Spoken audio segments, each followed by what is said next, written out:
16 million people had already been approved. The money was literally about to go out the door. And then Republican elected officials and special interests stepped in. They said, no, no. Literally snatching from the hands of millions of Americans thousands of dollars in student debt relief that was about to change their lives. You know, these Republican officials just couldn't bear the thought of providing relief for working class, middle class Americans. Republican state officials sued my administration, attempting to block relief, including millions of their own constituents. Republicans in Congress voted to overturn the plan. I think every one. I don't think I had any Republican votes for this plan. At the same time, think about this. We all supported the Paycheck Protection Program. Remember PPP? You know, which was designed to help business owners who lost money because of the pandemic. It was a worthy program. But let's be clear.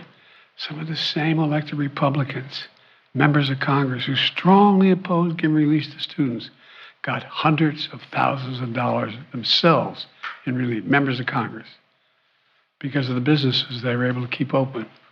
Several members of Congress got over $1 million. All those loans were forgiven. You know how much that program cost? $760 billion. My program's too expensive.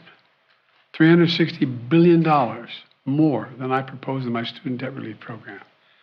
I was trying to provide students with $10,000 to $20,000 in relief. By comparison, the average amount forgiven in the PPP, the pandemic loan program, average amount forgiven was $70,000. Now, a kid making $60,000, trying to pay back his bills, asking for $10,000 in relief. Come on, the hypocrisy is stunning. You can't help a family making 75 grand a year, but you can help a millionaire and you have your debt forgiven. My plan would not only have been life-changing for millions of Americans, it would have been good for the American economy, freeing millions of Americans from the crushing burden of student debt. More homes would have been bought, more businesses would have been started, more couples would have had the confidence to start a family. Millions of people would have felt they could get on with their lives. These Republicans blocked all that. Now, in addition to the hypocrisy, some of these Republicans in Congress are shamelessly pushing to advance a bill in the coming weeks that gives hundreds of billions of dollars in tax breaks and handouts to the wealthiest Americans.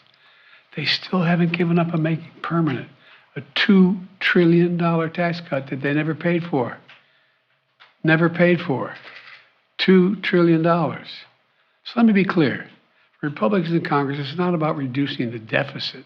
It's not about fairness in forgiving loans. It's only about forgiving loans they have to pay.